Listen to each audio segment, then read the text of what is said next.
नमस्कार। PCM 11 channel में आपका स्वागत है। आज मैं आपको बताने वाली हूँ प्रकाश का ध्रुवण, पोलराइजेशन ऑफ लाइट। प्रकाश का ध्रुवण बताने से पहले मैं आपको प्रकाश के बारे में कुछ बताना चाहूंगी।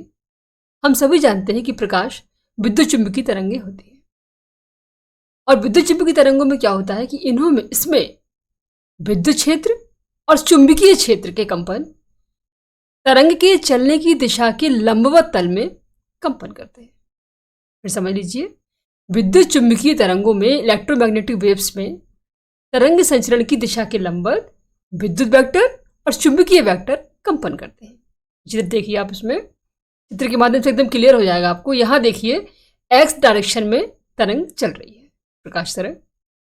वाई डायरेक्शन में जो ब्लू कलर से बने हुए हैं, ये है आपकी विद्युत वेक्टर्स के कंपन।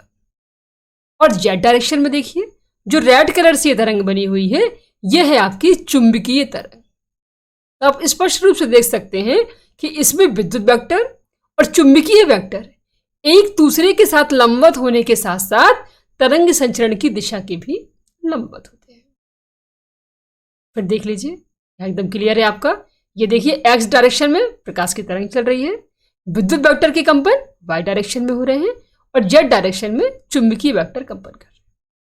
यहां मैं आपको एक बार बताना चाहूंगी कि प्रकाश का जो प्रकाशीय गुण होता है, यह विद्युत वेक्टर्स के कंपन की वजह से होता है, जो कि हमने ब्लू कलर में और वाई डायरेक्शन में दिखाया हुआ है। तो प्रकाश का प्रकाशीय गुण जो होता है, यह विद्युत वेक्टर्स के कंपन की वजह से होता है। अब आइए हम देख लेते हैं प्रकाश का ध्रुवण। सबसे पहले हम देखते हैं अध्रुवित प्रकाश। कि अध्रुवित प्रकाश क्या होता है? वह प्रकाश जिसमें वैद्युत वेक्टर की कंपन प्रकाश के संचरण की दिशा के लंबवत सभी दिशाओं में सम्मित रूप से होते हैं, अध्रुवित प्रकाश कहलाता है। कैसे? देखिए, अध्रुवित प्रकाश का मतलब यह होता है कि इसमें जितने भी विद्युत वेक्टर्स होते हैं, ये देखिए, विद्युत वेक्टर्स जो होते हैं वो सभी दिशाओं में कंपन करते हैं, चाहे ये हो, चाहे इस तरह से हो, चाहे इस तरह से हो, ये चारों दिशाओं में सम्मित रूप से कंपन करते हैं। अध्रुवित प्रकाश में वैद्युत वेक्टर्स जो होते हैं अध्रुवित प्रकाश के, वो सभी दिशाओं में सम्मित रूप से कंपन करते हैं, और साथ ही साथ ये कंपन तरंग संचरण की दिशा के भी लंबवत होते हैं। इस प्रकाश को हम क्या कहते हैं? अध्रुवित प्रकाश। अब मैं आपको बताती हूं कि अध्रुवित प्रकाश से ध्रुवित प्रकाश कैसे प्राप्त किया जाता है। ये देखिए, इसके लिए हम क्या करते हैं, एक टूरमैलिन क्रिस्टल लेते हैं। टूरमैलिन क्रिस्टल क्या होता है? इस क्रिस्टल के अंदर यह गुण पाया जाता है कि यह अपने में से होकर केवल उन्हीं विद्युत वेक्टर्स को निकलने देगा जिन विद्युत वेक्टर्स की कंपन इसकी अक्ष की डायरेक्शन के समांतर होते हैं। ये देखिए, टूरमैलिन क्रिस्टल है और इसकी अक्ष किस डायरेक्शन में? ये वाई डायरेक्शन में। यानी ये अपने में से होकर विद्युत वेक्टर्स के केवल वही कंपन निकलने देगा जो इसकी अक्ष के समांतर होंगे। यानी कि जब कोई प्रकाश तरंग टूरमैलिन क्रिस्टल पर डाली जाती है, तो प्रकाश की तरंग के केवल वे ही कंपन बाहर निकल पाते हैं जो क्रिस्टल की अक्ष के समांतर होते हैं। शेष कंपन क्रिस्टल के द्वारा रोक लिए जाते हैं। तो यहां हम देख रहे हैं, देखिए, ये साधारण प्रकाश है, इसके कंपन चारों तरफ है। जब यह टूरमैलिन क्रिस्टल से होकर गुजरता है, तो ये वाला कंपन देखिए, इसकी डायरेक्शन इस डायरेक्शन के समांतर नहीं है। दूसरा देखिए वेक्टर, ये देखिए, इस डायरेक्शन में जो कंपन कर रहा है, इसके कंपन टूरमैलिन क्रिस्टल की अक्ष के समांतर नहीं है। इसके समांतर कौन सा है? केवल ये बीच वाला। ये देखिए, जो बीच वाला वेक्टर कंपन कर रहा है, विद्युत वेक्टर जो बीच वाला कंपन कर रहा है, इसके कंपन इस प्रकाशिक अक्ष के समांतर है, और यह टूरमैलिन क्रिस्टल अपने में से होकर केवल इस वेक्टर को पास होने देगा, बाकी सारे वेक्टर्स को रोक देगा। इस प्रकार से इस टूरमैलिन क्रिस्टल के दूसरी साइड हमें जो प्रकाश मिलेगा वो कैसा होगा? जिसमें केवल विद्युत वेक्टर्स के ये वाले कंपन होंगे, जिनकी अक्ष टूरमैलिन क्रिस्टल की अक्ष के समांतर होंगे। बात समझ में आ रही ना? तो इस प्रकार से हमें अध्रुवित प्रकाश से ध्रुवित प्रकाश प्राप्त हो जाता है टूरमैलिन क्रिस्टल के द्वारा। अध्रुवित प्रकाश के ध्रुवित प्रकाश में बदलने की इस घटना को ही प्रकाश का ध्रुवण कहते हैं। इसमें प्रकाश की तरंग के कंपन तरंग की गति की दिशा के लंबवत केवल एक ही तल में होते हैं। मैं समझती हूँ आपको बहुत अच्छे से क्लियर हो गया होगा ध्रुवण, कि ध्रुवण क्या है, साधारण प्रकाश के ध्रुवित प्रकाश में बदलने की घटना को ही हम प्रकाश का ध्रुवण कहते हैं।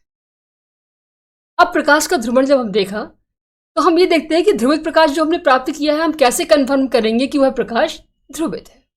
यहाँ देखिए, हमने पहले आपको बताया था, सिंपल प्रकाश लेंगे, उसको टूरमेलिन क्रिस्टल से गुजारेंगे। ये टूरमेलिन क्रिस्टल की अक्ष है, जैसे पहले आपको बताया पिछले। यहां से केवल वही वेक्टर्स गुजरेंगे, ये जो प्रकाश का जो हमने लिया हुआ है प्राकृतिक प्रकाश, इसके वही विद्युत वेक्टर्स इस टूरमेलिन क्रिस्टल से होकर गुजरेंगे जिनके कंपन इसकी अक्ष के, किसकी, क्रिस्टल की अक्ष के समांतर होंगे। तो यहां से हम देख ही रहे हैं, जब इसकी अक्ष देखिए इस तरह से है, तो इसमें से जो प्रकाश, जो प्राकृतिक प्रकाश है, इसके जितने भी विद्युत वेक्टर्स कंपन कर रहे हैं, केवल ये वाला वेक्टर जो होगा वो टूरमेलिन क्रिस्टल की दूसरी तरफ पहुंच जाएगा, और इस प्रकार से हमें सिर्फ एक ही डायरेक्शन वाला प्रकाश प्राप्त होगा, जिसको हम कहेंगे ध्रुवित प्रकाश। अब ये हम कैसे मालूम करेंगे कि ध्रुवित प्रकाश यहाँ से इस वाले क्रिस्टल के द्वारा, P1 के द्वारा, इसका किसका, प्राकृतिक प्रकाश का ध्रुवण हो चुका है। इसके लिए बहुत ही आसान सा है, हम एक दूसरा टूरमेलिन क्रिस्टल रखते हैं, ठीक है, P2, और इसकी प्रकाशिक अक्ष भी पहले वाले टूरमेलिन क्रिस्टल की प्रकाशिक अक्ष के समांतर रखते हैं। ठीक, अब हम देखते हैं कि जब ये वाले विद्युत वेक्टर जो हमको मिले हैं, ध्रुवित प्रकाश जो मिला हुआ है, इसके कंपन कैसे है, इस डायरेक्शन में है, ठीक है, और इन विद्युत वेक्टर्स के कंपनों की जो कंपन है, जो वो क्या है, दूसरे वाले टूरमेलिन क्रिस्टल की प्रकाशिक अक्ष के समांतर है। तो इस प्रकार से क्या होगा, ये वाले कंपन इससे भी क्रॉस हो जाएंगे, और जब इससे भी क्रॉस हो जाएंगे तो हमें आंखों के पास अधिकतम प्रकाश प्राप्त होगा, और इससे क्लियर हो जाएगा कि पहले वाले टूरमेलिन क्रिस्टल ने प्रकाश का ध्रुवण कर दिया। और दूसरी कंडीशन हम क्या करेंगे, और पूरा क्लियर करने के लिए अब हम क्या करते हैं कि जो हमें ध्रुवित प्रकाश यहाँ प्राप्त हुआ है पहले वाले टूरमेलिन क्रिस्टल से, दूसरे वाले टूरमेलिन क्रिस्टल की जो प्रकाशिक अक्ष है, अब ये हम चेंज कर देंगे। इसको क्या करेंगे, दूसरे वाले क्रिस्टल को घुमाकर पहले वाले क्रिस्टल के जस्ट लंबवत कर देंगे। अब देखिए दोनों की प्रकाशिक अक्ष कैसी है, इसकी देखिए वाई डायरेक्शन में है, और ये इसकी प्रकाशिक अक्ष इसके जस्ट लंबवत है। आपको तो हमने पहले ही बताया कि इस टूरमेलिन क्रिस्टल का गुण क्या है, ये केवल उन्हीं विद्युत वेक्टर्स के कंपनों को अपने में से गुजरने देता है जिनके कंपन इसकी प्रकाशिक अक्ष के समांतर होते हैं। अब यहां हम देख रहे हैं ध्रुवित प्रकाश के कंपन कैसे, ये वाई डायरेक्शन में है, जबकि इसकी प्रकाशिक अक्ष जो है वो कैसी है, तिरछी है। यानी कि अब ये जो ध्रुवित प्रकाश के वेक्टर्स हैं, ये इस दूसरे वाले टूरमेलिन क्रिस्टल में से होकर क्रॉस नहीं कर पाएंगे। और अगर हम दूसरे वाले ट्यूबमेल क्रिस्टल के बाहर की साइड देखेंगे तो यहाँ हमें टोटल अंधेरा दिखाई देगा। बात समझ में आई? और इससे एकदम क्लियर हो जाएगा कि चूंकि पहले वाले ट्यूबमेल क्रिस्टल ने प्रकाश का ध्रुवण कर दिया था, इसलिए ध्रुवित प्रकाश के साथ जब दूसरे ट्यूबमेल क्रिस्टल की अक्ष दोनों के समांतर रखी जाती है तो हमें प्रकाश दिखाई देता है। लेकिन जैसे ही हम दूसरे ट्यूबमेल क्रिस्टल की अक्ष पहले वाले क्रिस्टल की अक्ष के लंबवत कर देते हैं तो दृष्टि क्षेत्र में हमें कोई प्रकाश दिखाई नहीं देता। ये पहले वाला ट्यूबमेल क्रिस्टल जिसे कि हमने P1 के द्वारा दर्शाया है, ठीक है ना, इसे हम कहते हैं, जिसने इसने क्या किया था, सिंपल प्रकाश को ध्रुवित प्रकाश में कन्वर्ट किया था, इसे हम कहते हैं ध्रुवक। ये देखिए पहला ट्यूबमेल क्रिस्टल जो अध्रुवित प्रकाश को ध्रुवित प्रकाश में कन्वर्ट करता है, इसे हम कहते हैं ध्रुवक या पोलराइजर।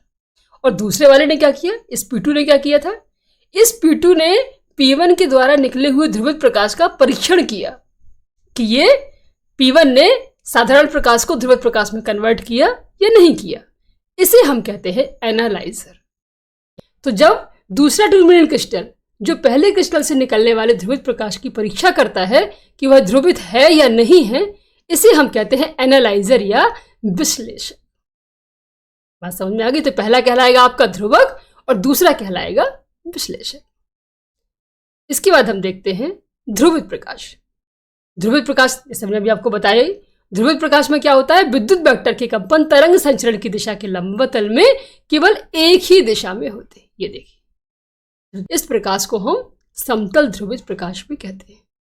और इसे हम डिनोट कैसे करते हैं, एक्चुअली हम ये देखते हैं कि अगर समतल ध्रुवित प्रकाश में कंपन कागज के तल के समांतर है, ये देखिए यहाँ हम देख रहे हैं इस तरह से ये कंपन कर रहे हैं विद्युत वेक्टर, और यहाँ प्रकाश के संचरण की दिशा है, ये हो गई एच डायरेक्शन और ये कौन सी डायरेक्शन हो गई, वाई डायरेक्शन। यानी यहाँ पर जो कंपन है विद्युत वेक्टर के वो कागज के तल के समांतर है।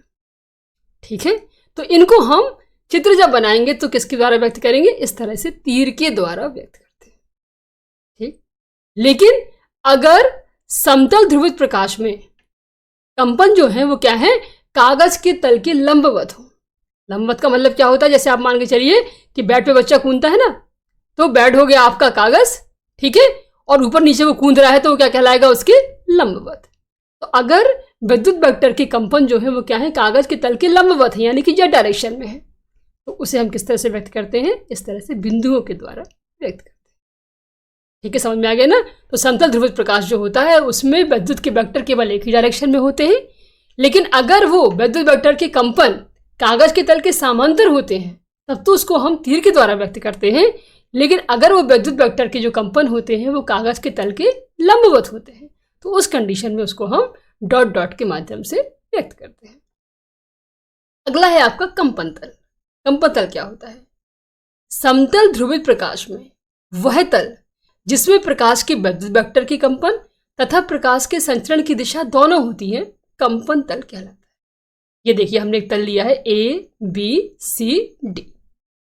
इसमें हम देख रहे हैं कि ये S डायरेक्शन में या AB डायरेक्शन में क्या हो रहा है, प्रकाश जा रहा है, प्रकाश की तरह गति कर रही है, और AC डायरेक्शन में या Y डायरेक्शन में ये प्रकाश के विद्युत वेक्टर्स कंपन कर रहे हैं।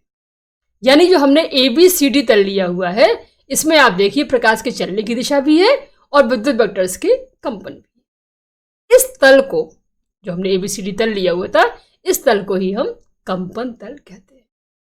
बात समझ में आ गई ना। तो कंपन तल क्या होता है, वह तल जिसमें प्रकाश के संचरण की दिशा या प्रकाश के चलने की दिशा तथा प्रकाश के विद्युत वेक्टर के कंपन दोनों होते हैं, उस तल को हम कंपन तल कहते हैं। तो यहाँ ये ABCD है, ये क्या होगा, आपका कंपन तल होगा। नेक्स्ट है ध्रुवण तल। ध्रुवण तल क्या होता है, वह तल जिसमें प्रकाश के संचरण की दिशा स्थित हो तथा जो कंपन तल के लंबवत हो उसे हम ध्रुवण तल कहते हैं। कैसे, अभी देखिए हमने आपको दिखाया था ना, ये ABCD, ये क्या था, कंपन तल। इस कंपन तल में क्या था, प्रकाश के चलने की दिशा भी थी और विद्युत वेक्टर्स के कंपन भी थे। इस ABCD तल के जस्ट लंबवत जो तल होता है, इस तल को हम कहते हैं ध्रुवण तल। बात समझ में आ रही। आप समझ सकते हैं, जो आपकी प्रैक्टिकल फाइल होती है, अगर एक फाइल के ऊपर हम दूसरी फाइल को रखते खड़ा करके, ठीक है ना, तो दूसरी जो फाइल होगी वो क्या होगी, पहली फाइल के लंबवत हो जाएगी। तो पहला तल कौन सा हो गया आपका, जो नीचे फाइल रखी हुई है, और दूसरी कौन सी होगी लंबवत, जो उसके ऊपर आपने रख दी। तो इस प्रकार से कंपन तल और ध्रुवण तल दोनों एक दूसरे के लंबवत होते हैं। बात समझ में आ रही ना। तो ध्रुवण तल कौन सा तल होता है, वह तल जो कंपन तल के लंबवत होता है। ये देखिए हमने रेड कलर से यहाँ पे दर्शाया हुआ है इसको, EFGH, ये देखिए लंबवत है इसके, है ना। तो वह तल जो कंपन तल के ABCD के लंबवत होता है उसे हम ध्रुवण तल कहते हैं। अब देखिए ध्रुवण तल क्या होगा, अगर ये आपका था XY तल मान के चलिए, तो ये क्या होगा, XZ। लंबवत तभी तो होगा ना, आपको पता 3 डायरेक्शन होती है XYZ। अगर ये वाला कंपन तल XY तल में है तो ध्रुवण तल होगा XZ तल में। तो इसमें क्या होगा, प्रकाश के चलने की दिशा तो होगी, क्योंकि प्रकाश चलने की दिशा तो ये वाली है और ये लाइन तो इसमें भी है, X डायरेक्शन तो इसमें भी है ना। तो इसमें प्रकाश के संचरण की दिशा तो होगी, लेकिन जो Y में कंपन हो रहे थे, Y तो इसमें है ही नहीं, इसमें क्या है, X और Z। तो इसमें क्या होगा, प्रकाश के चलने की दिशा तो होगी लेकिन विद्युत वेक्टर्स के कंपन नहीं होंगे। मैं समझती बिल्कुल क्लियर हो गया होगा आपको। ध्रुवण तल क्या है, कंपन तल के लंबवत तल को हम ध्रुवण तल कहते हैं, और इसमें प्रकाश के चलने की दिशा तो होती है लेकिन विद्युत वेक्टर्स के कंपन नहीं होते हैं, इसे हम ध्रुवण तल कहते हैं। तो मुझे उम्मीद है कि आपको ध्रुवण की घटना, ध्रुवित प्रकाश, अध्रुवित प्रकाश, इसे कैसे प्राप्त करते हैं और कैसे इसका हम संसूचन करते हैं, कैसे हम इसको ऑब्जर्व करते हैं कि हमारा जो प्रकाश है वो ध्रुवित है या नहीं है। इसके साथ साथ कंपन तल और ध्रुवण तल, ये सारी चीज़ें बहुत अच्छे से क्लियर हो गई होंगी। अगर आप चाहते हैं कि इसी तरह से मेरे बनाए हुए वीडियोस आप तक पहुंचते रहें तो इसके लिए PCM11 चैनल को सब्सक्राइब करें और साथ ही साथ बेल आइकन को दबाना ना भूलें, ताकि जैसे भी नया वीडियो डालूं आपको तुरंत उसका नोटिफिकेशन मिल सके। धन्यवाद।